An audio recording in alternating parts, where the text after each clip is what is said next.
Okay, we'll call a special meeting of the Board of Education order. First thing we do is approval of agenda. I move we approve the agenda. In favor? Motion carries 7-0. And we'll go over here for tonight.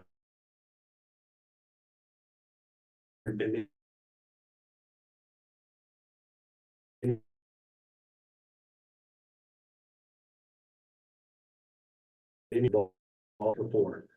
And this is literally getting information. We're close to saying yes, that we're going to pursue a bond. This is for us.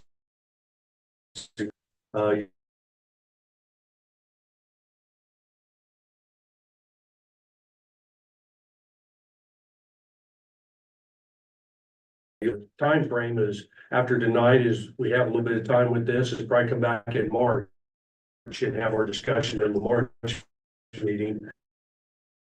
Where we're at. And about the everybody understands part of it. So Brett, I'll turn it over to you. Yeah, and I'll just reinforce that. And a big part of this has been the their company. They needed somebody to base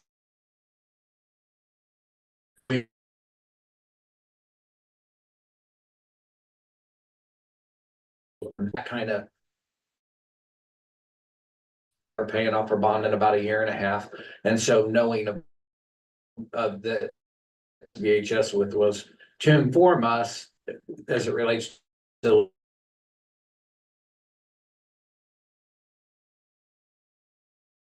as maintenance items, so we can develop, be proactive and strategic.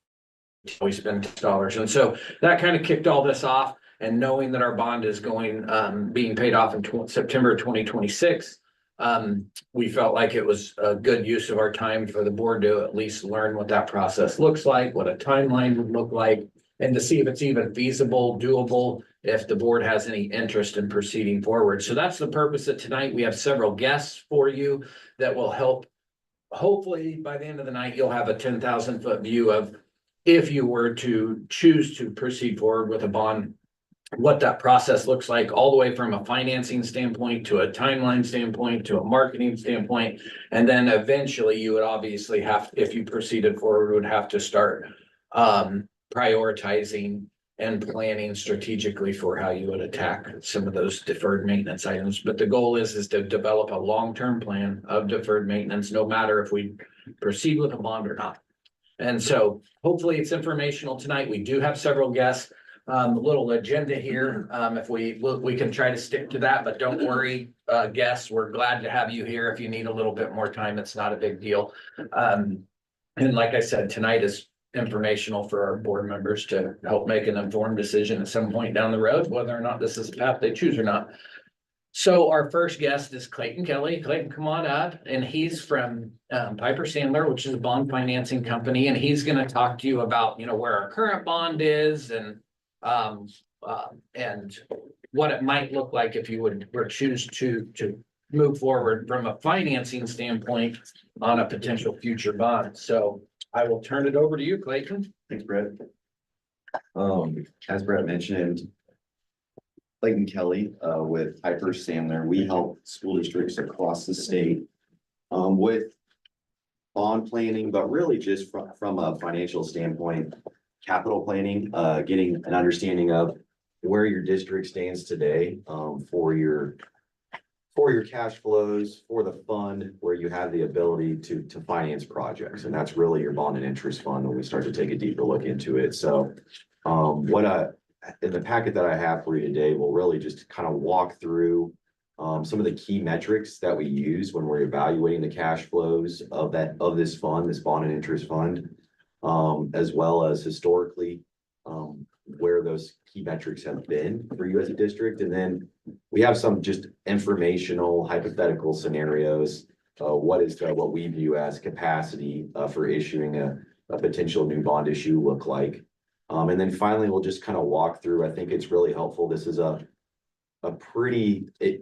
process for a bond election can really be a really quick process or a really long process, depending on where you're at, where you feel like where you need to address a lot of your projects. So I think a timetable is helpful, understanding, what is that election process? What steps do we need to go through as a board before we can finalize a plan, put that ballot draft question together and move forward with an election. So in front of you today is on the packet, that first, if you go to tab number 1, there's an interest rate chart shown there. And this is something that we like to update kind of each time we visit, just to give you an idea of current market, where things look from a interest rate perspective, if you go to secure a financing. And as a reminder, so when districts pursue a bond issue, you're really doing that as the lowest cost to be able to finance your project.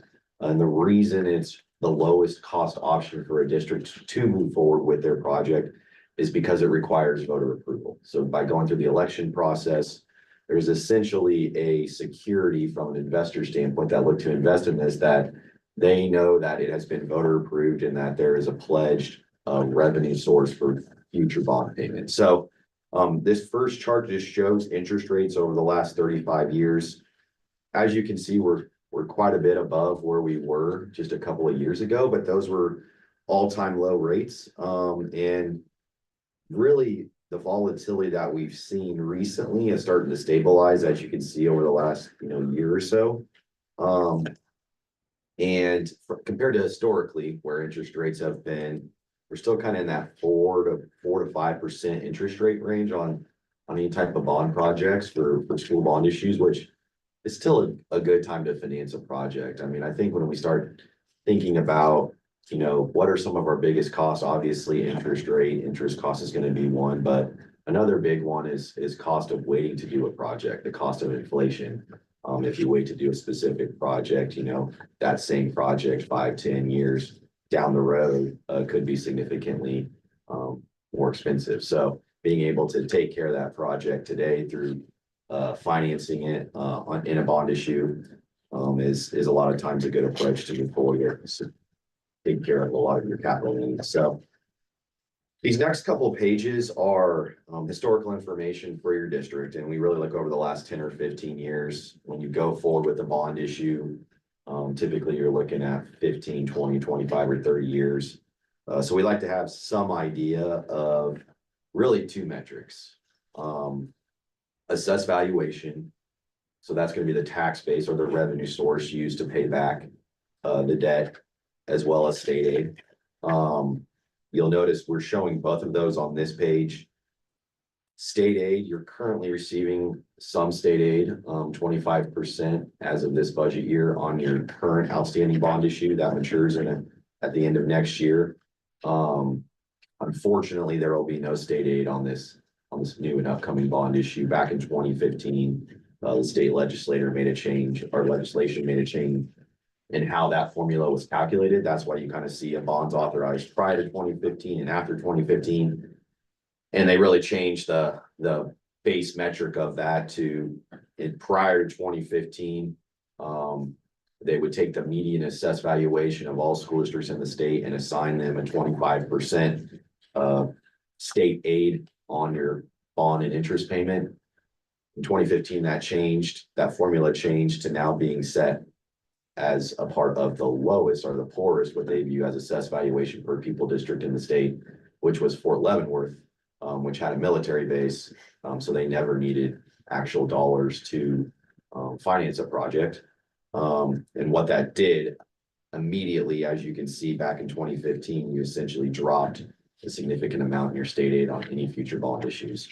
You'll notice one other column back in 2022, they made a state aid. There was a lot of push after they made that change to remove Fort Leavenworth, just because of when you think about basing your state aid off of a district that's never going to utilize it, doesn't make a whole lot of sense.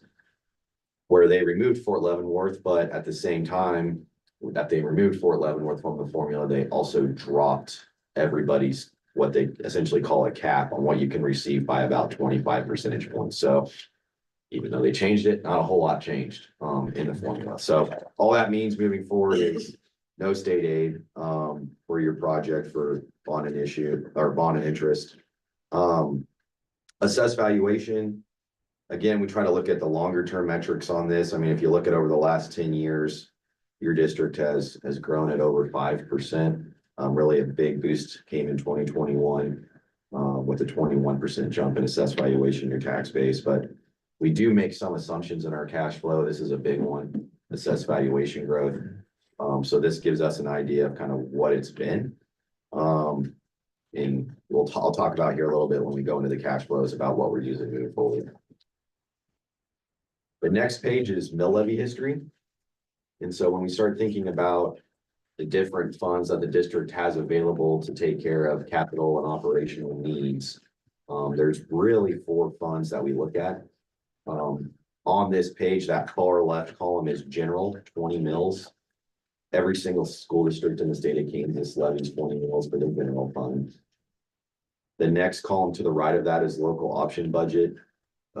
Typically, that's anywhere from 30 to 33% of your total supplemental state aid percentage. So that can vary from year to year. And really, these next 2 funds are what you have for flexibility to try to keep your overall mill levy stable. The first one is capital outlay. You can see that the district is currently levying 6.022 mills for capital outlay. You're maxed at 8 mills in that fund. You cannot levy more than 8 mills. In addition, you are getting state aid in that fund. I think it's around 25%, 22% state aid for that fund. So it's good to see that you guys have done a good job historically of maxing or trying to max out that specific fund to get the state aid on top of it. And then to the right of that is your final, what we really view as like your flexibility to manage your overall mill levy, and that's that bond and interest fund. So that's the fund that we're going to talk about tonight. All the cash flows that we talk about are specifically towards this bond and interest fund, which can only levy taxes to be used to repay principal and interest on your outstanding bond issues.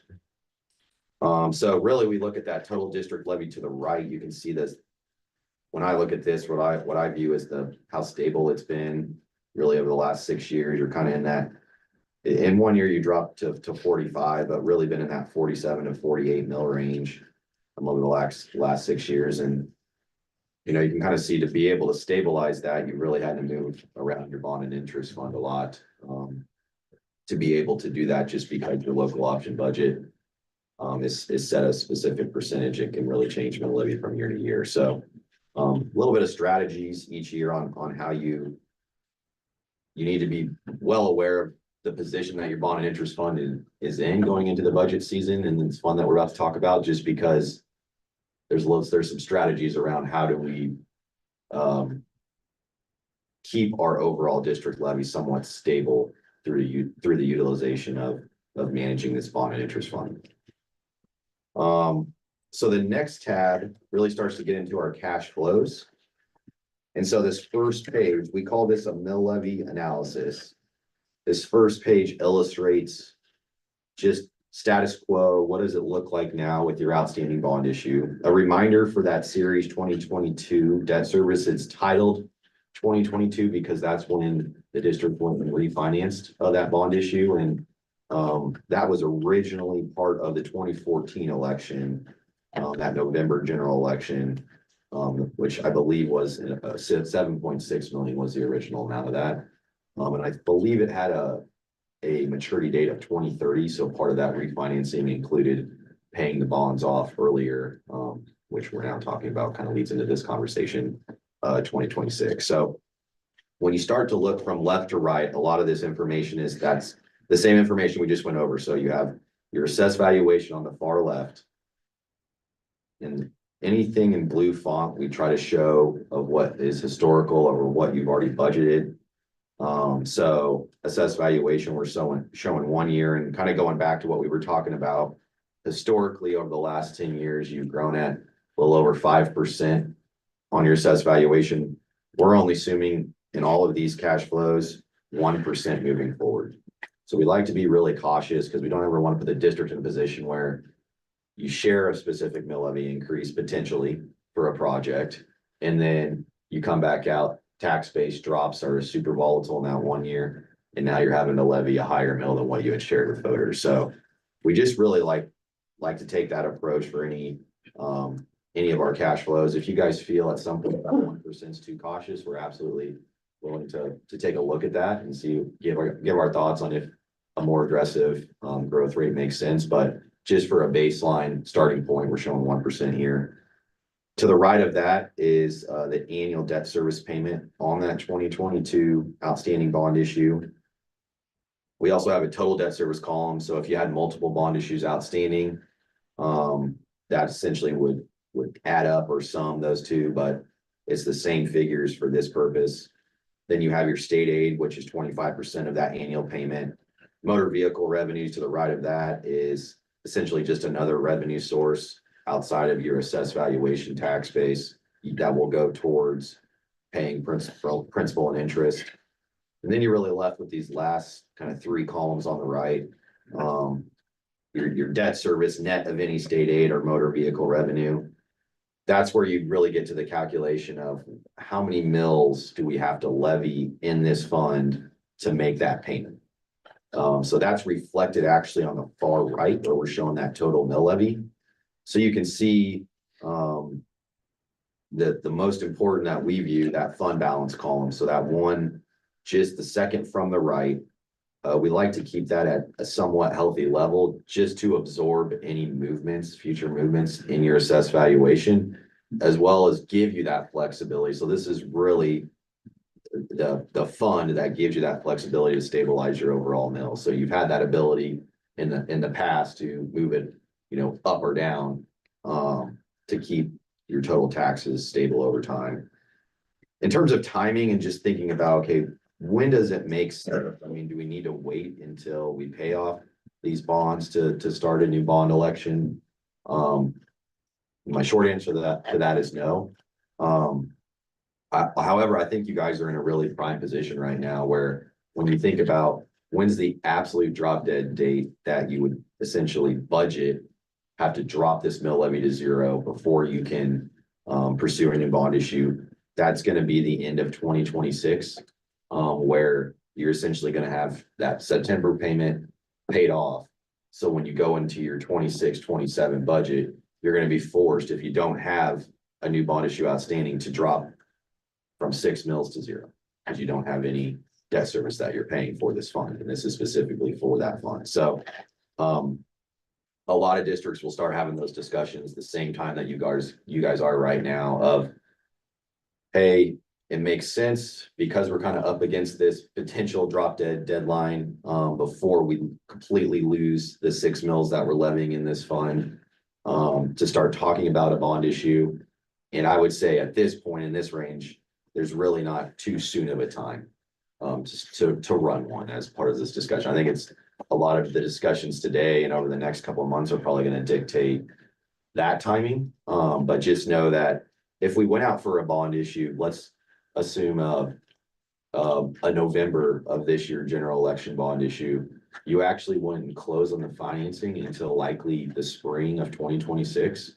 So then you wouldn't have a first payment until the spring of 2027 anyway.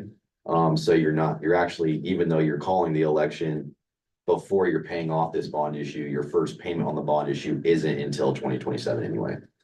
So it's just a really prime time, regardless of when you call an election at this point, being able to layer in a new debt service payment, what we call wrapping in a new debt service payment.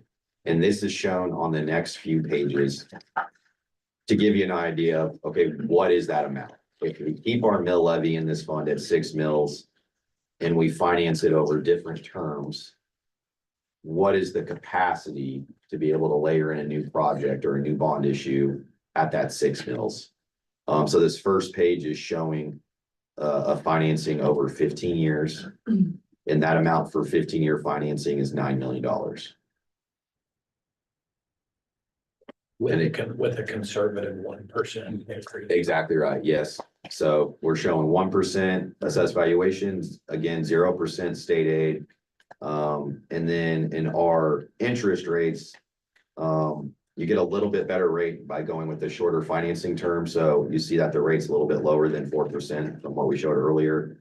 We still view this as pretty cautious in what we're showing. You're probably, this is actually probably 0.5% higher than what you get in the current market. So again, and just another key metric that we try to take cautious just because of the timing of when you call your election to when you would actually secure financing is around about 5 to 6 months. So there's a lot of market movement as you saw in the interest rate chart. We don't want to put you in a position where we're showing you an annual debt service payment. We didn't provide any cushion for the fact that if rates move on us, and then we're not able to secure the financing for the amount that we talked about, we have to show a lower amount. So we never want to put the district in that position. So that's why we take a cautious approach to interest rates as well. We also, the next couple pages are showing over 20 years, which shows that the amount of the capacity actually increases a couple of million by extending the financing 5 years to 11 million. And it's really about 2 million for every 5 years. So then the next page shows 13 million over 25 years and up to 15 million over 30 years. So you have the ability to finance a project up to 30 years in Kansas. So that's why we wanted to show that as a show the difference. 15 years, 9 million, doubling that financing length gets you up to 15 million. Obviously added interest cost.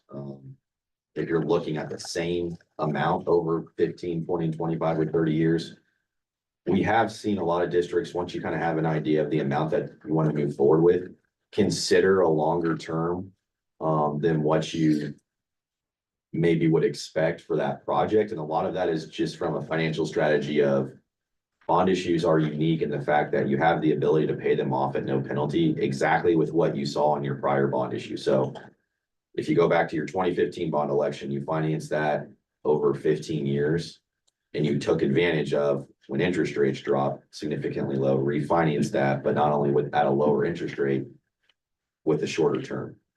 And what allowed you to do that was the original financing plan took cautious assumptions.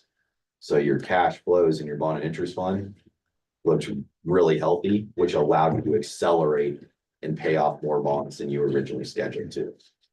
So interest rate wise, between the 20, 25 and 30 year financing, they're all fairly similar right now in the current market. You're probably looking at 4.25 to 4.5. Whether it's a 20, 25 or 30 year financing.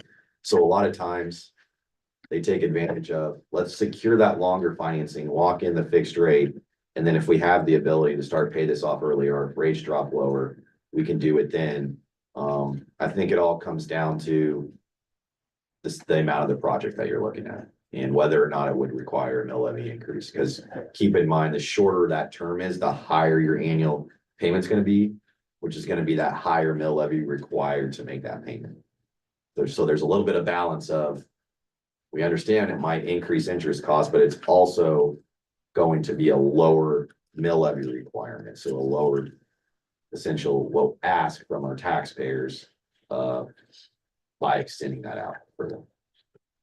So Clayton, now the bond issues are, we don't have any state aid. So is it fair to say if we were to do a bond election and in the future, we would actually see the true value then of the increase of assessed valuation? Whereas now, when we saw that valuation go way up, our state aid took a big hit and we had to make it up in our local levy. So that kind of challenge is beyond us now. Yeah, absolutely. So that's a good point, just talking about the relationship between assessed valuation and state aid. So because capital improvement stated that we had talked about earlier, that formula change back in 2015, that's based on assessed valuation per pupil. So they rank every single school district in the state of Kansas by what is that ratio? What's your assessed valuation of your district divided by enrollment, essentially? And they use that as their basis when they rank every single state of who's going to get high state aid percentage or who's going to get low percentage. So the higher that assessed valuation is, assessed valuation per pupil, that ratio is, the more wealthier you're perceived by the state. which means the lower amount of state aid that you're gonna receive. So as your assessed valuation grows, if your enrollment doesn't grow at the same rate, you're receiving less state aid over time, which you can see has happened for your district. The positive side of that is if it's significantly above what your financial plan was set out at the beginning, then your cash flows are still going to look significantly better than what you had originally planned. Which basically, when you start thinking about how that's going to affect your financial plan moving forward, I just think that you guys are in a better position to really capture the advantage of a higher assessed valuation because we're not assuming any state aid in our analysis. This last tab just gives you an idea of different election dates. And so we're showing two scenarios here, both fall elections, fall of this year, August and November. I think big picture wise, timing, typically you need about 3 months from when you, as a board, take action and call election to when that election date is. So some districts don't really take the approach of determining the election date until they have finalized the project. And then they're like, the election date is what it is. What are our options once we finalize kind of the scope of the plans? The other options is to work backwards, say, hey, we absolutely want this election date. What's our deadline for when we need to finalize everything? And when I say finalize everything, essentially it's scope of the projects, the scope of the work that you want to do. So that's having a ballot language drafted for that scope. So you know exactly what's going to be on the ballot. Cost. So having an estimate of cost of that scope. Financing amount. So bond financing amount, which is going to equal whatever that scope of the cost is of the project, and then financing term. So we talked about earlier 15, 20, 25, or 30 years as an example. You'd have to select one. And then you have essentially your election date and your type of election. So in Kansas, you have the ability to call a mail-in or a walk-in election. As long as it is not a primary election or a general election. So primary elections are going to occur, and that's the first example we're showing that first week in August. And then general is obviously your general November election. Pros and cons of each. Typically, a mail-in election is double the cost of a walk-in election if it's a special election. So you have a special election, which is outside of your August or your general, which can be either mail or walk-in. So general election's free, but you're forced to do a walk-in for a general election. Primary, it'll depend on if there's an election at your specific polling locations. But that if there is one, you'll be forced to do a walk-in. So we typically, whether or not you're having a primary, we typically say, if you're going to consider the primary date, just assume it's going to be a walk-in election at that point. And then any other special election date is cost is going to be kind of dependent on registered voters, but typically what we see is about $2 per registered voter for a walk-in and about $4 per registered voter for a mail. It's a little bit higher cost to do the mail. I think just some information on this past year Kansas elections is helpful. We did have a mix of both. There were significantly more walk-in elections. There were 15 of the 18 school district elections last year were walk-in. Walk-in had a success rate of 73%. Mail-in had a success rate of 66%. There were, I believe, 6 general date elections. 66% were successful on the general election date. 75% were successful at a special election date. So again, a pro of a special election date is the only question on the ballot. So people are only going to the polls to respond to that specific question. Whereas if you include it on a primary or a general election, there's likely other ballot measures that they're voting on as well. One thing to consider for this year is the general election date may, and this is somewhat new kind of news that we just found out with legislation, there may be a constitutional amendment on the general election this year for property taxes for schools, essentially state funding. So it'll be interesting to see kind of where it goes over the next few months, but it's essentially when we talked about that 20 mils in levying in the general fund over the last several years, there's a consideration of dropping that down to 18.5 from 20 mils. And so the voter turnout base that you're gonna get for the general election this year, if that is on the ballot, may not be the voter turnout base that you really want to include a special election for a school bond issue on. So there's just going to be some strategies around that, but I think every district is different. I think it really depends on who your community, what your pulse is on the projects you're considering, and that level of support. Some districts just decide, hey, we know it's going to be free if there's a primary or if it's on the general, so that's what we want to target. Others really like to try to focus on a specific, hey, we like that it's going to be the only question on the ballot, and so we can kind of work towards making that more informational and knowing the voter base, getting them out to vote for that specific question. So a lot of different strategies around it, but I think the big thing here is just when you're thinking about election dates with where we're at today, knowing it takes 3 months to call an election, and the timing of your projects, the timing of the financial plan, I think you're really your soonest option. I mean, you could consider, this would be super fast, so it's probably not even realistic, but you could consider a June election date this year if you were able to call the election in March at essentially the first couple of weeks in March. That would be the absolute earliest that I could see a potential for an election. Otherwise, you are subject to some restrictions on special elections, just given election statutes. You can't have an election date within 60 days of the general election, before or after. So that essentially means after the first week in September, you're blacked out. You can't have a special election date at any point in October, at any point in December, and then the first couple of weeks of January.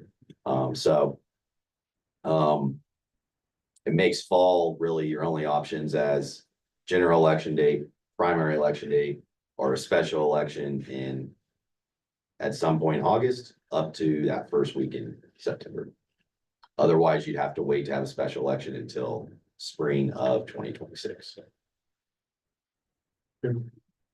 A lot of talk around bond cap, if you're doing reading anywhere. And so we're exempt from bond cap, is that accurate? Yep, great point. So we actually hit bond cap for the first time this year, which there's basically a legislator puts a cap on the amount of school district elections that can be held within one calendar year or one budget year, fiscal year for schools. And it's based on if you do receive state aid on your future bond issue, then the amount of bonds that you're calling the election for that exceed 14% of your assessed valuation, they basically categorize and put into this reserve, what they call bond cap, that requires state board approval. I think that cap was right around 590 million this year. And we've really never hit it in the past, haven't came close recently, but there's a lot of not 75 million to $200 million bond issues. There's a handful of them this year already. And a few of them they called their election in November of this year, which puts them on kind of that January timeframe for state board approval. And we found out that we had enough elections being called that we hit that cap. So it's not a problem for you guys. That's the one benefit of not receiving state aid, is you're exempt from that cap. There's a couple other exemptions as well. But yeah, I don't think I want to get too much into the details of it, but for you guys, when you hear the word bond cap or school districts being Having to wait to have their elections until this fall is because of the restrictions of that. Any questions or? So, sir, I was gonna ask you my chance on callable bonds. Mhm. Have you had in your professional experience any districts that you're aware of that has gone ahead and basically paid off early on? Mhm. Okay. Yeah, absolutely. So we can run that analysis of, hey, does it make sense based on your current cash funds in that bond and interest fund account to just pay it off early? State aid is a big factor in that, in looking at that, as well as future projects.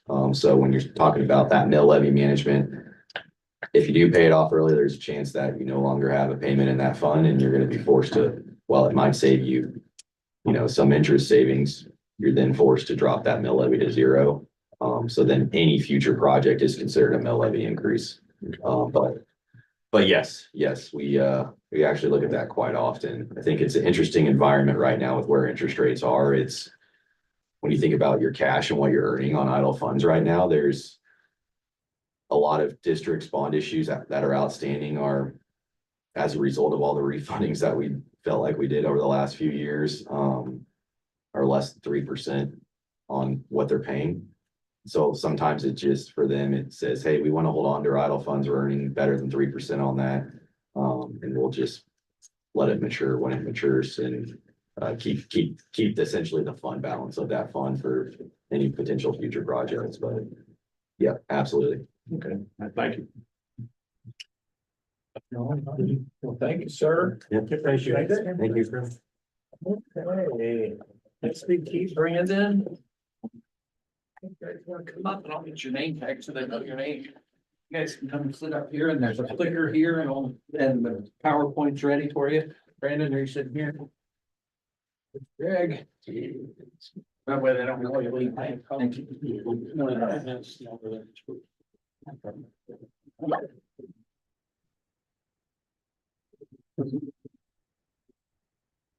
Your stuff should be loaded and ready, so you guys are ready to rock.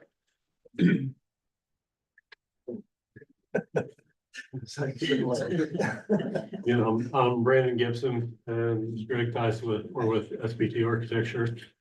And we'll try to carry you through, the process that we've seen on, previous bond campaigns or that we've worked on with other districts. And so we've used this process. We've been successful in passing bonds. 13 out of the 14 projects or schools we've worked with on the first time. And we've used this process on all of the, I think you guys are in a really good position. The average school bond and interest for school district is around 12 mils. You guys are around 6, right? So way below the average. This process is really a grassroots effort is what we try and call it. It's about getting your community engaged to do the talking for you. We really don't suggest that of course that we get that involved with it. It's bad, but it's really self-serving for us and even superintendent and school board to kind of sell the bond project. The more we can get the community engaged, the better off you're going to be. And then it really becomes their decision. Really, go back. So what this does is it sets up what's called a KISS committee, Keep Improving District Schools. We use this on your last bond issue actually to help you pass that as well. There's 6 committees. There's 2, try and get 2 co-chairs, basically representing different demographics in the community, whether that's someone from the rec center, someone from the rec commission, someone from kind of senior vote in the community to really help lead this. And then those 2 co-chairs are kind of over these other 6 committees. And for instance, we try to really make it easy for people to do. It's not overly burdensome. We do a lot of the heavy lifting. The first committee is called voter registration. What they do is they go to the county election office and get the voter list, and then they try and make sure that people are getting engaged to vote. whether that's seniors in high school or just sitting at a basketball game, is pretty easy to even online help people register to vote. The second one is called the Speakers Bureau. This one takes on different, and this whole thing takes on a little bit different direction depending on which community you're in. But it's great when you can have a couple people in the community that are great at speaking and can go meet with these groups, and then we're also there in the background, or even have done a lot of the speaking ourselves if you don't have anybody that wants to do that, to really explain the facts of the bond issue. When we did this in Caldwell, we had two guys who were really connected with everybody, and they set up all the meetings, and then we would go talk, and they really kind of sat back and didn't say a whole lot. But when we did Pratt, there were two representatives of the community that really did a great job of just doing all the presentations, and we didn't hardly say anything. So it really just kind of depends on who you have in your community. Information Central is, and we'll show you examples of what this looks like in a little bit, but developing brochures and presentation boards, different social media, and or website development, depending on what you need. And that's basically creating content. Our staff puts together all the content, so nobody else has to do that. But what we really look for is somebody to help us with the messaging about what's important to the community, and how do they want to hear it. So the community relations is basically the group that takes that information and distributes it either door to door, sitting at basketball games, or helping. Sometimes we've had somebody just do all the social media posting for the bond issue, and then count me in target numbers. If you really want to know if your bond issue is going to pass, you do this. And that's basically a rule of thumb is if you have one vote yes for every student for the number of students you have in your school district, you're highly likely to pass the bond issue. We've had a couple that have gone over that. For instance, at Remington, we need a little bit more because they had a private school in the area.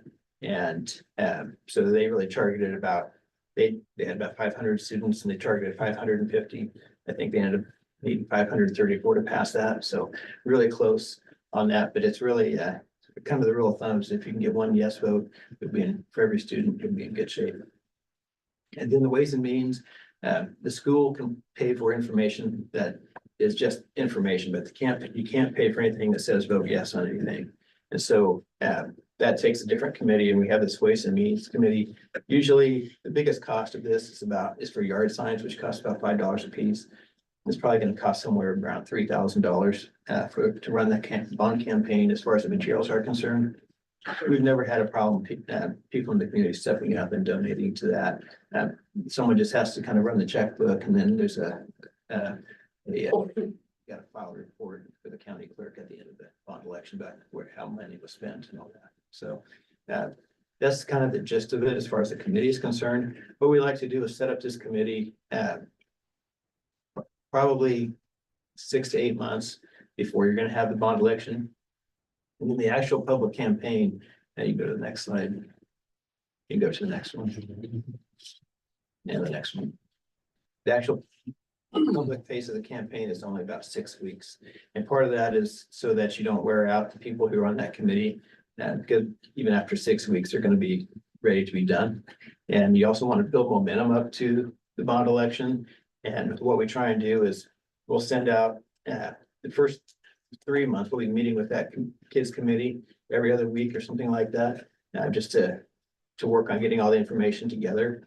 And then the last 6 weeks, when we start the campaign, we will kind of build momentum up to it, like I said, to where we'll send out some flyers, and then we'll hear a bunch of questions that are getting asked. And we really want consistent messaging, and we want to make sure everybody's getting as much information as they can. So we'll develop a frequently asked question postcard that we'll send out.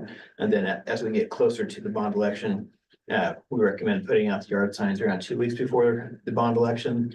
And then we send out postcards to say vote yes the week before, and do a text message campaign like the day before the vote, just to make sure everybody's going to vote. One thing that can really kill a bond issue is apathy, and people may think that you're guaranteed to pass this, and so if they don't show up, and that's one thing that can really be a problem. So, one thing that we've, go back, one thing that we really started to do or recommend a little bit more than we had in the past is to at least have a couple community meetings prior to that 6-week schedule. I think you can see on that April 7th, we have a community meeting, and that community meeting on the 24th of March on this scenario. A lot of times we would just have the community meetings during that 6-week process. And I think we would still encourage you to do that, but just to get the word out a little bit more ahead of time. Just so people don't think it's thrown on them all at the end, and why are you rushing into this kind of a thing? Those are some comments we've heard. So we have started to suggest that, get the message out. Maybe a little bit earlier, start getting a website put together on the school website about bond issue, project potential coming up, and our facilities, just so people have a chance to know that it's been a process. It hasn't just been something that we threw together. So,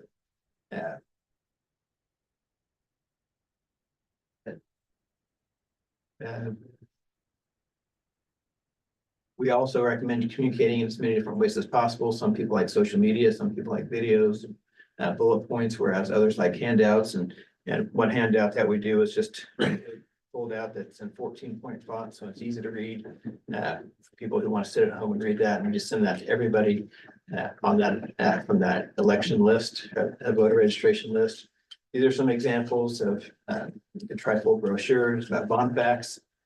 You're always going to have misinformation, and we try to manage it as best as possible by having consistent messaging and as much messaging as we can. There's some others, presentation boards.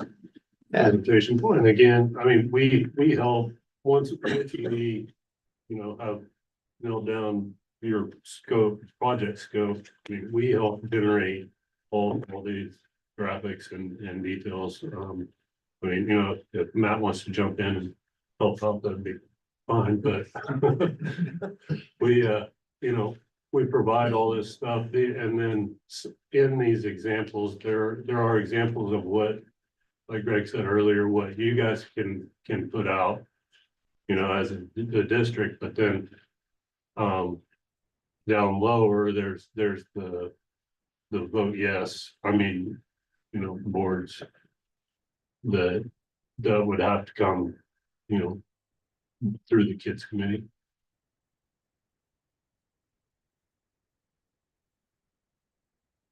Go back up to that slide that said things to consider.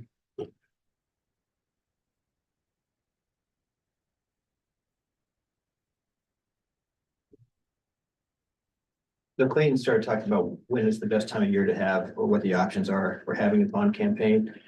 We have passed bond elections really in August, one in November, a lot of them in March, April, and May. Really, my folks used to be the superintendent here. He works for Simpson now. He's in Simpson Construction. He's done a lot of research into what is the best time of year. He would tell you March. Really, we have passed 2 or 3 in August. I kind of used to like August because you have the momentum from school getting started. Everybody's kind of really positive about the school year getting started. So we would have it at the end of August, but the problem now is that you have the revenue neutral rate that comes out in the middle of August, and that has really seemed to cause a lot of problems because people not understanding it, or people seeing what that revenue neutral rate looks like. So I don't know that we are as high on August as we used to be. One problem with November is that if you are going to have, it sounds like there might be another issue anyway potentially, but if you have school board elections in November, it can become a campaign issue of people running for or against somebody. If you're and people making it a campaign issue, and really spring is probably the best time to have a bond election. The only downside to the spring election is that if you pass a bond election in the fall, we do all of our construction documents and are done by the next spring, and then the contractor, the construction company, basically gets one summer school year and another summer to do all the work. which is pretty nice to have 2 summers. If we pass it in the spring, we're doing our construction documents and then they start construction in the fall. And sometimes it's hard to get all those done by the time the next school year starts. So there's just some timing things to consider that, but from just a pure standpoint of passing a bond election, spring is probably the best time to do it. The primary in August, we did pass one in Atwood last year, and the only problem with doing it, that's like that first week of August, it's just hard to get community engaged because you have harvest going on and you have people going on vacations in July. So it really makes it difficult to organize community members to get engaged during the summertime. Which is one reason why I kind of like the spring. You get basketball games that people are going to, and you get it's a lot easier to get people engaged and get in front of people at that time than it is for those other times of the school year. As far as cost is concerned, we charge around $5,000 to $10,000 to run a bond election. It costs us between $50,000 to $70,000 of time and effort that we put in to put all this information. And we didn't used to charge for it. I don't think we charged you guys for the last one we did. But then when we did Heston, they were asking us, okay, so how much do you really do if you don't charge anything? And we looked at it as marketing. And we never had one fail, so it wasn't, so we were pretty, we didn't really lose out on anything. But then Hutton said, but what, there was a guy from Hutton at Heston, and they said, well, do you really value your work? And what we found is that we do think there's some merit to having the school board or school having some skin in the game if you're gonna do this. The one that we didn't pass was Hugoton, and we had a really strong committee, it seemed like, in the spring, and then we had that August vote, and it seemed like people fell off. And because of summer, and the school board didn't get involved or engaged and really didn't seem to care too much about it. So we just figure if the school at least has a little bit of skin in the game, then yeah, it's gonna make you guys, make the school board want to show up. So you guys are also in a similar, I was a school board member at Renwick for 12 years. And so 2 communities like you guys have, that's always a little bit harder in how you kind of manage those waters. So that's something to consider also.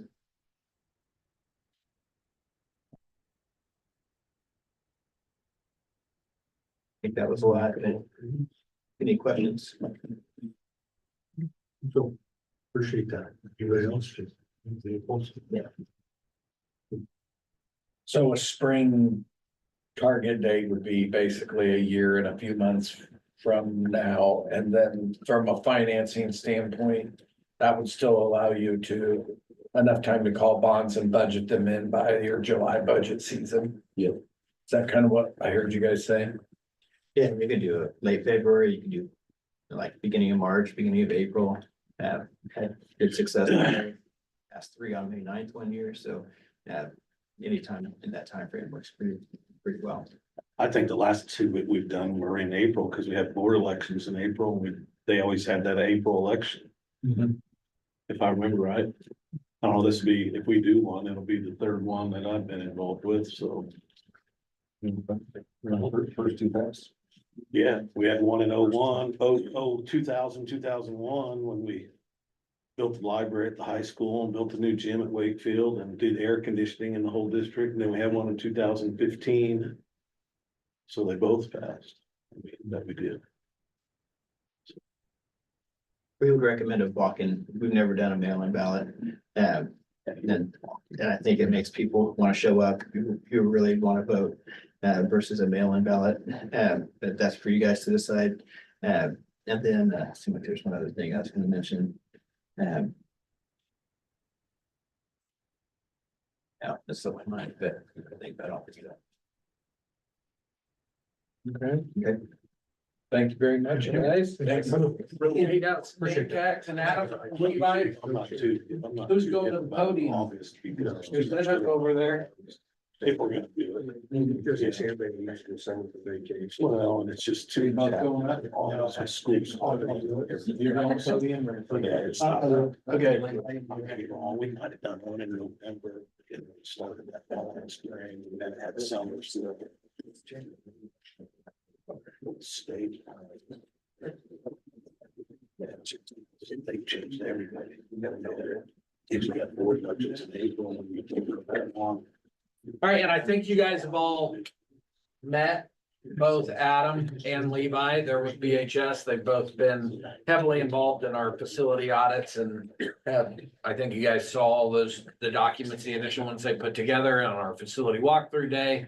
I think you guys asked for them to refine some, at least start fine tuning some priorities.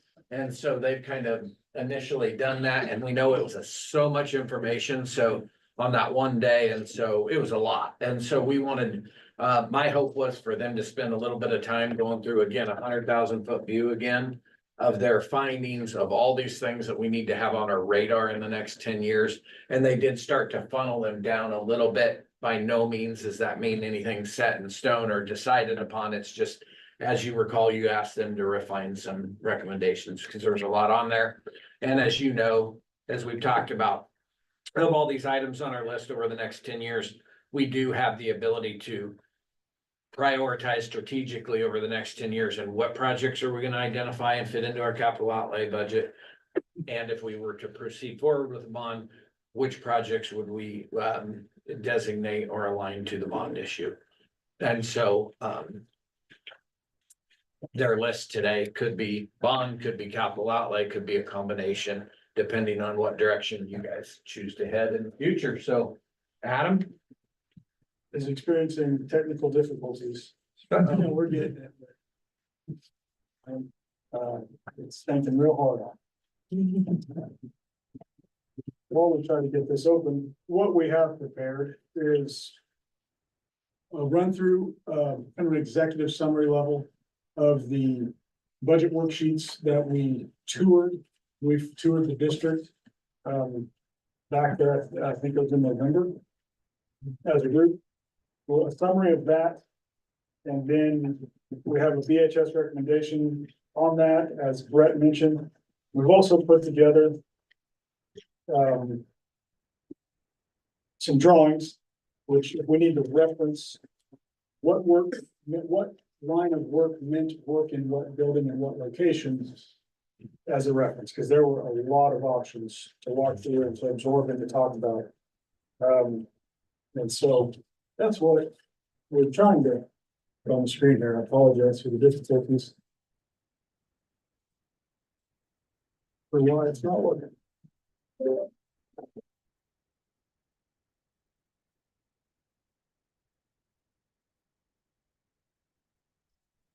Screen view. Yeah, I don't know. I might have to restart. and see if I can get back to it. I don't know. You emailed them to me. You want me to drive? Well, we might have to, I think, get this.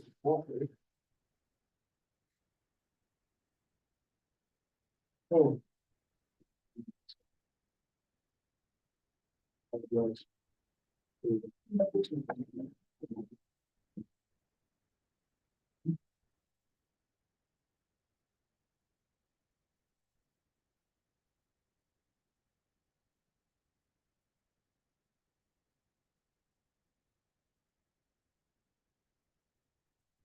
Okay. So this is the first worksheet, and I'm trying to make this large enough for everyone to see it. Is that legible to the group? Or do you need to go larger? Okay. So this again is an executive summary of the spreadsheets that you guys all got in those packets when we walked through the building. So this is stuff you've seen before. What we've done is organize all that work into a spreadsheet that we can now rank where that work lives. Just for simple calculations and adding up, work we want to keep in, work we want to move around, work we want to reject. That's really what this is designed to do. We don't have to do it here, but just so you can see that's how this functions. So we start with Lincoln Elementary, and what we saw in the audit, captured with a quantity and put a price to. We have those lists here. And I'll start off with, these costs include the cost of work. They include overhead and profit costs for the construction manager. They include contingency, they include some inflation, they include design as a means of percentage of markup in there. And there's also a little bit of bond financing included in this. So in general, this is supposed to be an all-encompassing number for the entire project if that scope of work is chosen, so that you don't have to go and add additional items to the cost you're seeing. So it does look really expensive when you pick out any one particular line item if you're just thinking construction. But these costs are set up to include all the work required from start to finish on these scopes. So design, engineering, all of the above. Yeah, testing, all that stuff, all that kind of cost for it. And just for sake of conversation, we took construction costs and then it's like roughly another 40% on top of to get to these numbers. Again, to have you a safe figure that we can move forward with in all experience. But that's where we're starting. So at Lincoln, we looked at portions of the roof that needed replaced. We looked at exterior envelope improvements all around the building. ADA track access to the walking track there on the southeast. So I'll stop there and ask, you guys remember these items, or do you need some type of imagery to go along with this? Or you get it? I know it's a lot. Okay. Keep going if you guys need imagery, I've got it. We had two options for secure entries, which was, one was a smaller, more compact option, mainly at the entry door. The other was a larger option, which moved around some classrooms and moved around the front office. We had some general site improvements around the building, and then we had some specific playground upgrades to the playground areas themselves. We had turfed area upgrades. We had carpet replacement, which was throughout the whole building, but not every bit of carpet. We had interior improvements, which again, is kind of the same scenario, all throughout the building, but not focused on any one particular area. We had fire alarm and voice system upgrades to the entire building. Mechanical system upgrades, the CC closed circuit, television camera system, LED lighting upgrades. Room, well, it should say 6 classroom addition for the elementary school area there off to the south of the building. Sorry, It's 6 or 4, 6 is what because the previous thing says 4. we've had an issue. It keeps popping up a link and we can't, but it's 6. It's 11,700 square feet, which would translate to 6 classrooms in this. Let's go back up. The turf area play on the original one is 329,000. Now you got 1.4 million in there. Oh, I can look at that. On, I think we- yeah, some of those, we're on, what, edition 3 Yeah. or 4 now, just based on some conversations. Is there any way we can get an updated copy? This, maybe I think, Yeah. one of the. Absolutely. Because it's gonna be kind of tough for us to make a decision if we're going off the first, and there's 4 new, Yeah, 4 new items or 4 new copies of it. And I think this was the executive, so I think there was some feedback at as I recall, when we did our walkthrough, it was like, okay, what if we turfed all of this? Versus what if you just turfed under certain equipment? And so it varies widely depending on how much you want to turf. yeah, and we've got this spreadsheet to, you guys can have, which is kind of why it's set up in this fashion, so you guys can move around as needed. Keep a tally going. And that was the same thing with the classroom. There was a discussion of 4 or 6, and kind of went with 6 based on some conversations and feedback and walk through and afterwards. Correct. But I know that one specifically is 11,700 square feet, which equates to 6 classrooms. Plus the auxiliary spaces you had for them. So like this executive summary, can we get that for? Yes, everybody? yeah, absolutely. Okay, thanks. Brett already had. Okay, so. And then we also have classroom furnishings. So there should be 6 classroom furnishings. So that is that's your furniture package inside the school. If you take that classroom edition, you want to take this furniture package with it. Yeah, just so you can see where it is as a standalone. And then we started in a PA system, we were told it's not needed, so we excluded it. So those options in their current form, $10,600,000 worth of work. And this is set up to be able to move those around and to the category they need to be. Will you show them how that works, Adam? Like if you, the roofing, like say we want to do capital outlay, if he hits number 2, Goes Then- into it, moves and over. that'll help us budget for future, so we can kick it out of a bond, say we, in the next 10 years, we want to use capital outlay instead. Or you could reject it altogether and give it a number 3, and then it just says, no, that's too much, or we're not interested, or we don't need it, and it goes to 3. So that, again, this is just an all encompassing, every single thing possible over the next 10 years in all of our facilities.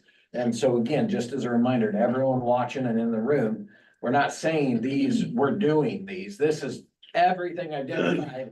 And over the next year, we have to prioritize what might be a bond, what might be capital outlay, or what we're just gonna say, no, we don't need, and it's rejected. So again, when you see these lists, this was everything that VHS found and over the course of Okay, however long. so I'm going back to mechanical upgrades.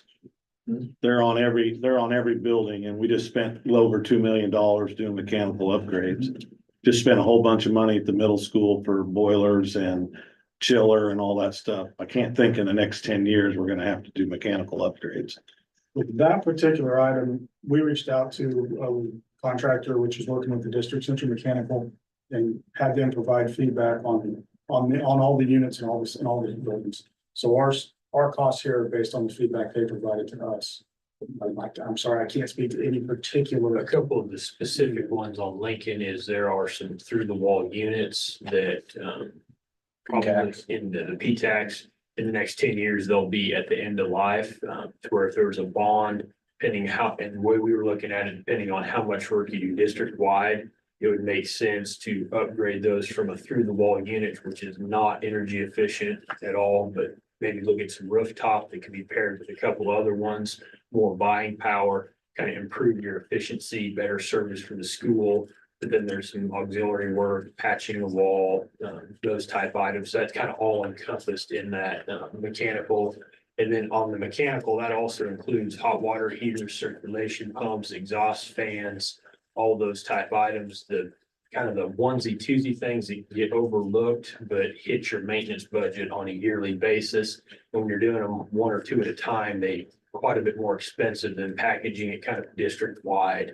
And getting ahead of some of those items. And what was it in the middle school needed replaced that's behind the brick wall? Air handlers, there's those are original from construction. There's, I think, 4 from memory. Yeah, and they weren't set up for ease of replacement. We're gonna have to do some minor structural work to gain access to those to replace them. Yeah, because at the middle school, you got $1.2 million Yeah. for mechanical upgrades, and we And just put it's- new boilers and put new chiller in. Ran a whole, I don't know if there's $1 million worth of mechanical work left there. They're replacing those air handlers, which are getting close to the end of life within the next 4 or 5 years. That's kind of why we had them looked at over the next 10. We're not saying it's a requirement, but you will do significant amount of work to those units over the next 10 years. And that's not only just from us looking at it, but Central Mechanical Construction, who does your guys' service work and a lot of the repair work. And that's because to get to them, you have to cut a hole and To basically replace them, we would have to cut a hole in the wall, because it's basically access panel access to get to these larger units that are probably close to the size of a car. One question on the figure at the bottom. I take it that's including both entrances and we'd only do one of the 2. Yeah, absolutely. This list is all encompassing and it should be filtered. That's back where we need to take, if we had the right copy, we need to take and put 1, 2, or 3 by each item and Which decide we'll what you get gotta to do. eventually, Yeah. yeah. Okay. We'll move on to the next building, the middle school. I'll just briefly run through these. Bus drop-off lane improvements, roofing replacement, exterior envelope improvements, that was miscellaneous all around the building. secured entry and door control. This was the smaller option, more confined option. And then there was a secure entry, exterior door, larger scale, which was moving the actual office around and swapping with some classrooms. There's miscellaneous site improvements, and that page number makes it a little bit difficult to read, so I'm gonna blow it up a little bit more. So we had site improvements all around the building. We had interior improvements, and again, this was across the entire facility. There was the camera system, a fire alarm with voice system, HVAC mechanical, which we just spoke about, and LED lighting upgrades all across the building. Options to consider to decide what is necessary. Any comments, discussion on the school office? Yeah, continue. The next up, we have the high school. So a number of options here to consider. Starting with select roofing replacement. Exterior envelope improvements. Security improvements, minor. This was more of the confined vestibule type airlock entry modification. And then there was secure entry overhaul, which this was actually moving the office to a different portion of the building and swapping with classrooms. There were site improvements around the entire facility. Interior improvements across the entire facility. CCTV improvements, fire alarm voice system, mechanical equipment replacements, LED lighting, commercial kitchen equipment, special education, fax room, workstations, and choir cabinets. Holding shop ventilation, new women's restroom, FFA area. Construction technology upgrades, equipment upgrades in that room, small engine, classroom upgrades. Math corner cabinet, science biology cabinets, art cabinets, administrative restroom upgrade, auditorium lighting upgrades, staff break room, cabinet safety. So again, an all-encompassing list. The secure entry is in there twice, so one option will need to be selected. Any discussion, questions on high school scope? Then Wakefield has a list of options, and I'll preface, one of these in particular restroom areas is getting worked on this summer, so it would no longer be on this list. But we'll continue from now. In roof replacements, I'll add the note, the roof replacements came from the roof audit that we received, that the district has, so this is coming straight from that information. Exterior envelope improvements across the entire, safe facility there. It's really more than one building. Secure entry and door control, that is just one option, because that entry is a little bit different than the other schools. Not as much room to spread out there. Site improvements across the, entire facility. This is a lot of paving and sidewalks, things like that. Playground and upgrades. So that is the area of the equipment at the playground, whereas there's also a turf area option there for the area, which is there beside the equipment where it's kind of mud, grass. Interior improvements, again, this was across the whole facility. We had the CCTV camera, fire alarm options, MEP tunnel structural repair.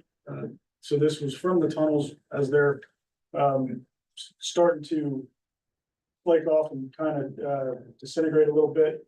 But it's the tunnels themselves. It's not necessarily the lines in them yet. We had an ADA lift, second floor access option. Mechanical equipment, LED lighting, and then specific room by room upgrades for Office 101, the stage, fax 307, men's locker room 329, women's locker room 320. Brandon, do you remember which exact restroom was getting upgraded? No, I can tell you. Okay. It was one of these restrooms. Boys, girls locker room. Old gym. Restroom, yeah, the restrooms that are by the old gym. Yeah. girls restroom, boys and girls restroom, again, as we continue on, remodel the art classroom, tunnel plumbing. Now this is actual getting in there and replacing pipes and mechanical systems inside those tunnels. North storage building improvements, welding shop, improvements, which more or less creating a welding shop, which is not there. So that encompasses all the options that we came up with for the Wakefield facility. Any questions with that? Which category does removing that, is it the boiler that's in the way of the plumbing? Where did that fall under? That was part of the weld shop. Okay, Take over that over and create a welding shop since it's close proximity to your existing work or wood shop area. Do a little concrete work also that's in that price and create a area that's in close proximity for those activities.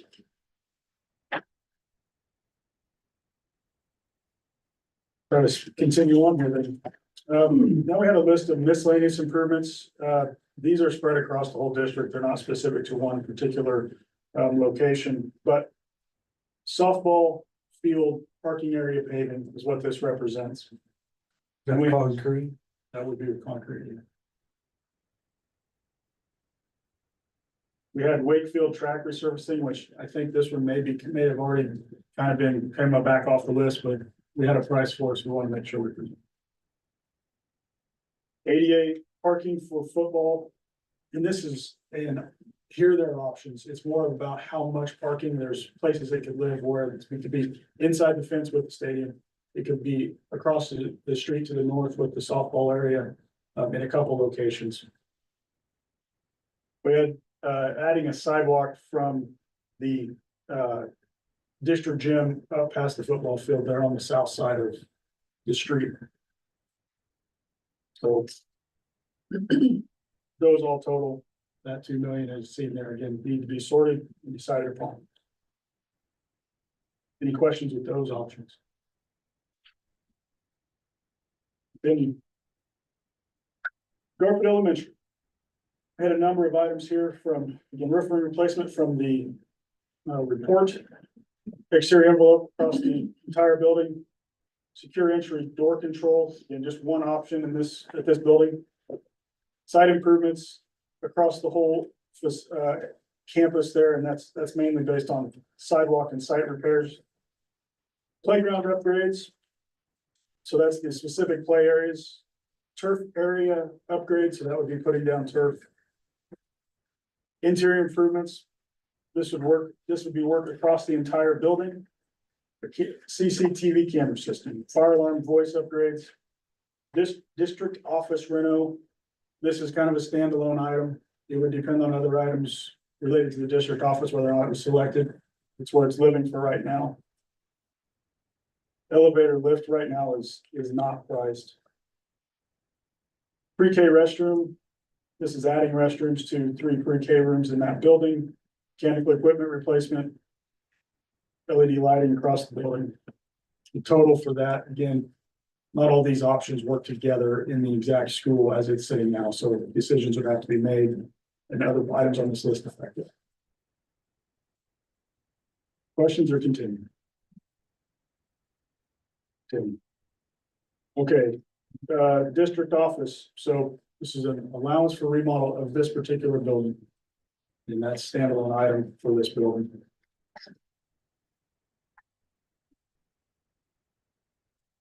that includes the structural issues, right? Not just making it pretty. It includes more or less like, this entire building, including some slabs and. And the one thing I'd throw on that is we haven't done any kind of deep dive investigation, but based on walkthroughs, several opinions, yes. How many square foot is this building? Nobody knows. Yeah.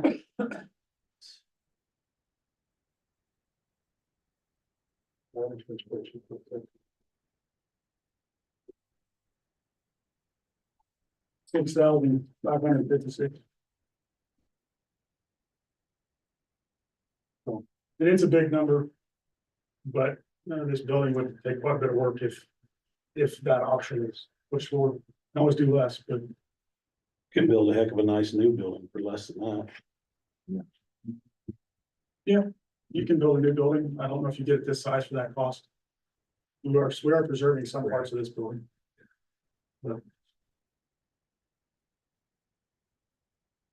Again, this does include contingency, design, bond financing.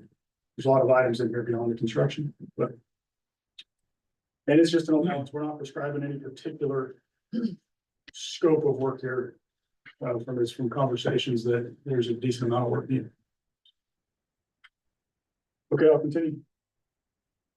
Next up, we had the bus barn area there at Lincoln School. So this focuses on the drive to the west and the areas to the south, where the buses either work or are parked the most or drive the most. So new bus lane and bus parking lot paving. There's this particular option there. New parking lot and road south of Lincoln, another option.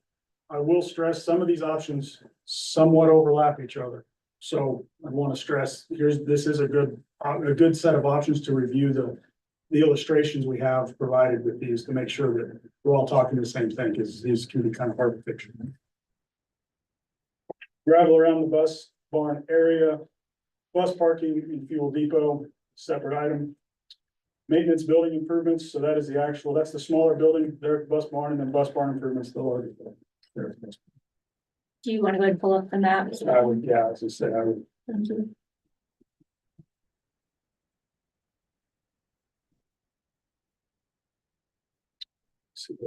So I apologize. That was the parking gravel road south. Okay. So that is where we can see an option and an image.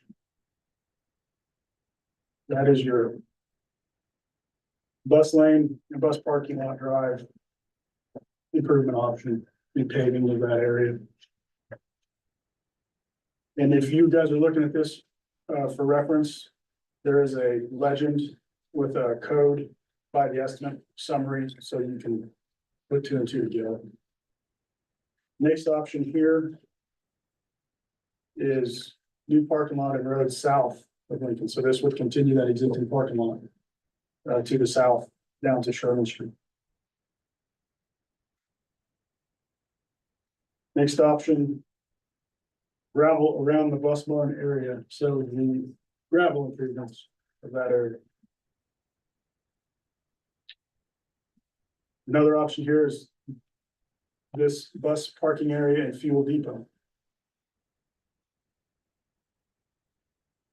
Then maintenance building and the bus barn building. Again, those images are important for that, for these scopes of work. All right, any questions? Okay. Then last up in this particular budget is the community gym. So there were exterior envelope improvements, miscellaneous interior improvements across the whole facility, flat roofing replacement, fire alarm and voice system. Replace the rooftop units. We started looking at that, but then it was pulled because it wasn't needed. But then there was gym air conditioning, so that item is there. CCTV, LED lighting. So again, areas of work to review and sort and categorize. What's the lifespan left on that roof? Is that one of those that's within the next 10 years, or like, hey, That gym, did they put a, Lincoln Gym burn. Took our insurance money and built that gym. That specific roof, we did not have any kind of feedback from the roofer, but through. So I don't know when the Lincoln Gym's burnt, because, or the McKinley Gym burnt, but when that gym burned down, we built that gym with Kind of end the of insurance life money. towards the end of this 10-year window. So I don't know how long ago that was. 02, 03, 04, somewhere in there. It's been that long. Yeah. But Early 2000s. So that metal building's 20 years old. probably 04? Because Sounds I right. took Maggie to Somewhere. McKinley for playgroup and she was Yeah. born in 03. But that's how that building came about. It was from that fire and then. The flat roofs are 20 to 30 years, so we right there on the cusp if we're capturing a 10-year maintenance window. And with our time continuum contract through Ray Roofing and that guaranteed pricing. It probably, in my opinion, would make sense to try to continue to target as many roofs as we would through our capital outlay plan. But I mean, that's just something that, obviously, it's something we'll need to look at, but. Would be, in my mind, something logical that you would mark as capital outlay and just continue paying them those out, but. Two air conditioners strictly for wrestling. Correct. Yeah. So we're kind of to the point where we have kind of three partners here that are experts in their field. We wanted to open it up to Q&A and ask any other questions that you might have moving forward. Two big ticket items that I don't think are on here, but maybe they are. Clay Center High School main gym floor. Is that part of the interior improvements? If it is, that number is not big enough. And the high school parking lot that we've talked about doing something with the rebar sticking out of the ground. Those are two big things that the gym floor, we're talking 300,000, I assume, but. That site improvements for the high school would have roughly, See 479,000 on the copy I got, about 300,000 of that was for the, parking lot. just site pavement. Okay, cause there's those sections that the rebar sticking out of the ground, but. It's got to deal with. And then like the gym floor, we've talked about it, we can't sand it anymore, So we had Paul come back. Craig, I don't want to We overspeak. can get another sanding. we can get another sanding out of it, but if we're gonna do a bond issue, We did have the gym floor. you did have the gym floor, Yeah. 308,000 is part of that interior improvement. is part of the interior improvements number this. Okay, I've never added up the LED lighting, but how fast will it pay for itself? Seems like a lot of money. yeah, I don't have hard facts on that. I can get those. I know that it does, and it is a good idea. Maintenance guys, I'm sure, but kind of where the payoff comes off of is not just the energy savings, but it's the maintenance of them, the changing out the onesie, twosie ballast throughout the course of the year, every other week. So everything is replaced and you have 5, 10, 20-year life cycle for a light fixture. 2.8 million Right. for LED lighting. Just what I guess. So choose wisely. So on, when we get this, like it says in the schools, and it says the site improvements. We'd be able to go and click and see the details in it. Will you show them that, Adam, how they can click on the school at the bottom? So with the spreadsheet, it's not just the summary. Yeah. And we're providing tabs per school, Okay. and you can see where They're all there. all the work is. And then when you guys get to looking at this per the requested to walk through at the top of each page or the start of each school, there is the recommendation, at least for VHS, it's kind of how we're seeing it, and it's color coded as far as the task item. And then again, we have a ranking system on these pages as well. That's per that request, that VHS recommendation has its own tab, and we work through to provide an opinion, which it all is. But it is there for that request. And I would probably throw out there that we did our cost model opinion per line back here on these estimate sheets per building, not exactly off the executive summary. The executive summary groups these whole things together. We did more of a finite review of it. Like scroll over a little bit. See that. Like the roof area, we say roofing, but it's actually two areas that we have combined together for that building location. One thing I was going to throw out too, or a couple of things to consider. Like the roofing right now, that is, if it were part of the bond where there's design documents, contractor, those type of items. This might be a different number if it's handled by Brett and the facilities team. So as we're kind of looking at that, part of my recommendation, like that one I have listed in purple, which I would say capital outlay, and that's handled by the district. You have a good program. There's no need to change that. You had mentioned LED lighting. I've researched a couple, didn't turn out to be a good fit, but there are programs, grants, other things that the district could pursue and take those on directly as well. There's a lot of options. Like I said, our main focus, or my main focus while doing this assessment, was just presenting you guys with what I'm seeing and maybe what I would recommend keying in on. And then from our standpoint, if somebody would come to BHS or through the bond process, this is the cost that we brought to the table for consideration. So there's all kinds of avenues, conversations, match, yes, do this, don't do that. That's completely up to you.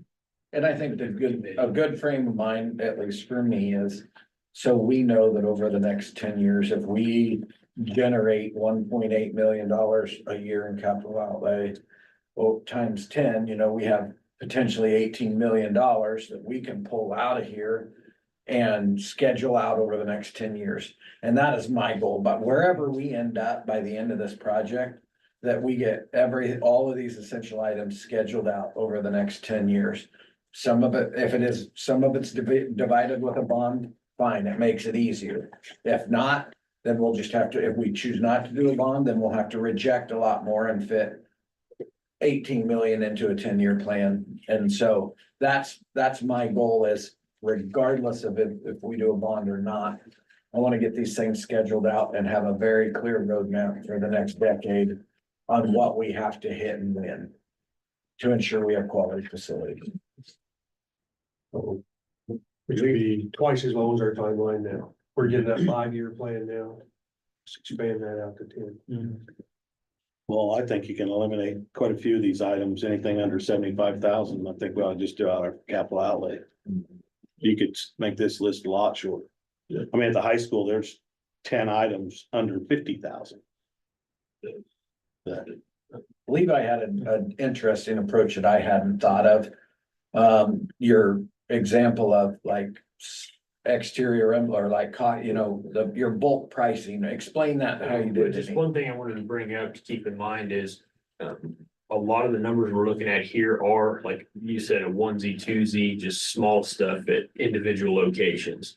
If this were to become part of the bond package, we can capture the same work activity at multiple locations to where there's a lot more interest for contractors or the trades doing those specific items, to where there'll probably be, more efficient pricing. If they're going to do window caulking at all locations versus one, it's a bigger. Yeah, but my example is Play Center High School, math corner cabinet, biology cabinets, art cabinets, staff break room cabinets. I mean, there's $100,000 worth of work right there. You ought to be able to get good pricing on cabinets. Correct. And to further that, there's a number of cabinets all over your district where there's pulls or a hinge is damaged, or there might be formica missing or a damaged countertop. If we can pull all that together, all 6, 7 locations into one package and have that bid, there's suddenly a lot more competitive pricing and a better value for the district.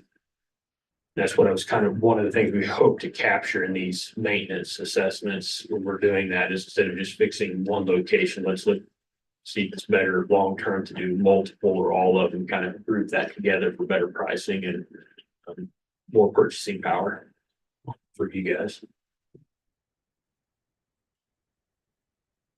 Levi, excuse me, I just have a question. For instance, there at Lincoln Elementary, I know when we were doing the site survey going through, and anyway, I noticed that in the west side of the playground is that we have a 3 transformer pad that we have aerial that's fed from the city, place that are coming up to it, and then of course it goes into mast into the building itself. Now, I know it's been there for quite some time. But is that, it, to me, is that really a safe way to have that location where it's at and have a elementary school playground around that type of that H-frame where we have a 3 separate transformer pad? That right there was a big concern for me. And I'm thinking, okay, if we're looking at a potential of where the bus drop off area is located at, okay, if you're gonna do improvements there at that area, that is where right currently right now the electrical's coming in from the city to that transformer pad. So would it be more conducive to go ahead and look to see, okay, can we work hand in hand with public utilities? See, that's to do in something there. better. I think I The price is have in that. that to do that. No. In the building side improvements, it's Yeah, included in Okay, so that that would be price. the side for. It's already, yeah, it's in Right, thank you. that 63,000. And I take that conversation, the reason why I came up like one step further is it's not only the bus lane improvements, no matter what we do there, but there was talk of significant playground turf improvements.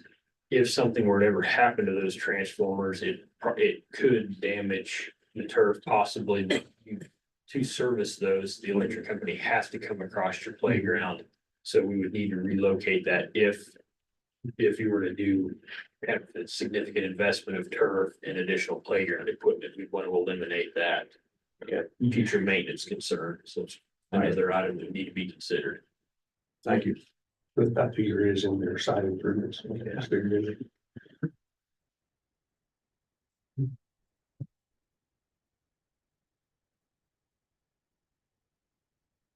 Any questions? Any questions? We'll gather up the freshest documents that they have. He sent me today and we'll get those, have August get those out to you.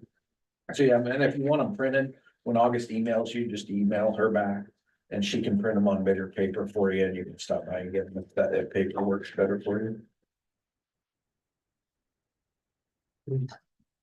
We're good. I appreciate you taking the time priorities. Yeah. And put that together to where we can just change that number over there and we can start whittling things down. I don't think we need it, do we? Thank you everyone for the time. Thank you. Thank you.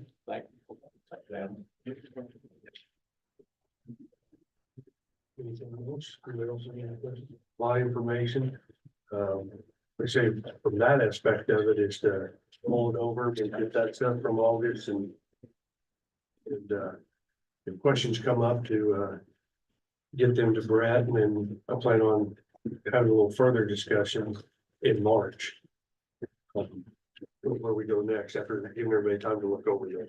Hey, Joel, do they need to make a motion and make her clerk? I just remembered that. Yeah, we should have before we started. I just thought of that. Intro. Clerk for the night. Someone do that real quick. We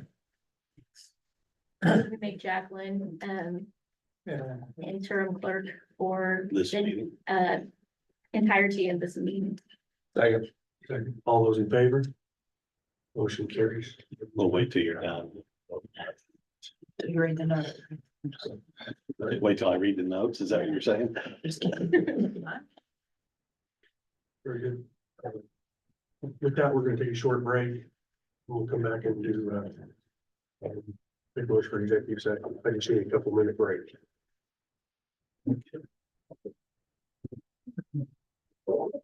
You're 9 minutes over. I'm just giving you more time. Yeah. Hi, Sandy. Oh, yeah, grandpa again, yeah. That was kind of interesting. Everything healthy though, right? Yeah, they're good. They got home today. They let them go home today. Yeah. Little late minutes. The doctor and didn't hear from him. You got a picture of this. Well, they were down eating dinner with us, I just back her into the liquor store. She gets up and goes to the bathroom, and Tanner's sitting there, and his phone rings, and I thought, well, he gets up, he walks to the bathroom, and I just looked at my wife, I said, I think it's baby time. So then all of a sudden Tanner go, Mom, come here. She walks in there, and Jenny's there, my shoes are full, and she almost broke her water. So, backwards to liquor store, water. Yeah. So they went home, they have a friend that's a nurse and was been on the ordeal. She goes, you go home and take a shower. She went home, then they went to the hospital. That was at 8:20 and they were at the hospital by 9 o'clock, so things were, but she didn't have him until 5:20 the next morning. But yeah, kind of a little excitement. Some friends of ours were there and Tanner goes, I think she was a little nervous. And he, Mark Muller, he goes, well, you haven't sat down since you got up. You're about to wear a concrete. Tanner, back and forth. Yeah, kind of fun. Another boy, another grandson. Everybody's good. So, yeah. All right. See you later. Appreciate you. Thanks, Brandon. Hey, you're not paying for executive session. Oh,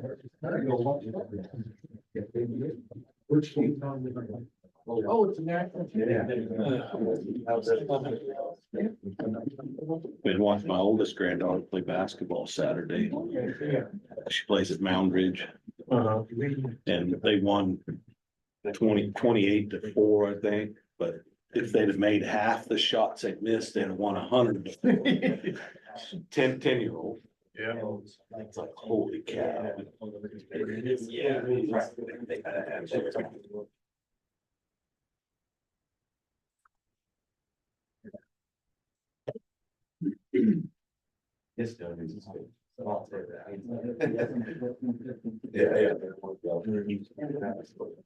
Yeah.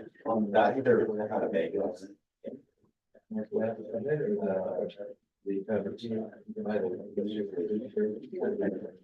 Where you go up there.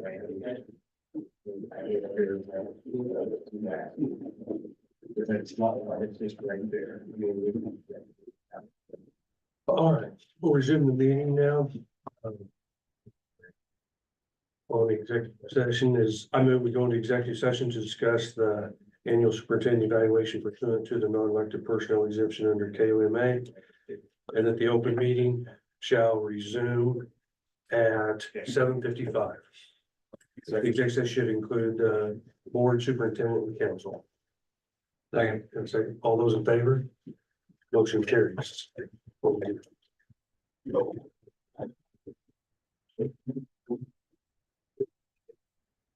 I said, how you doing?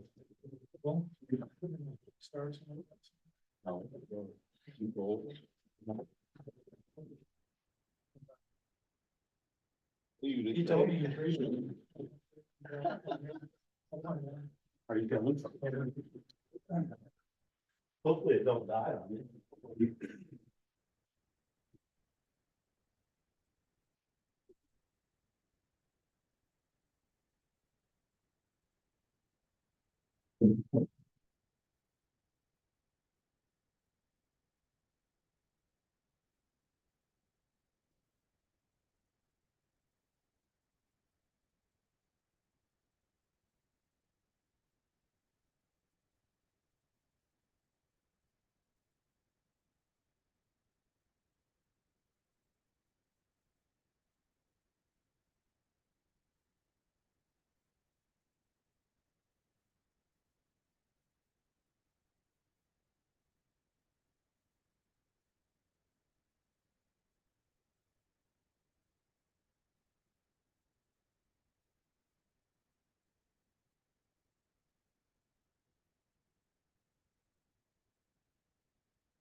I visited with him yesterday. See McCollum.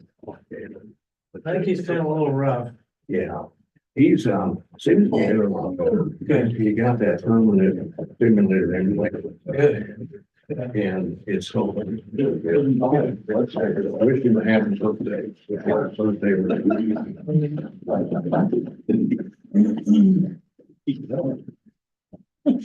That's good. It is what it is. Okay. All right.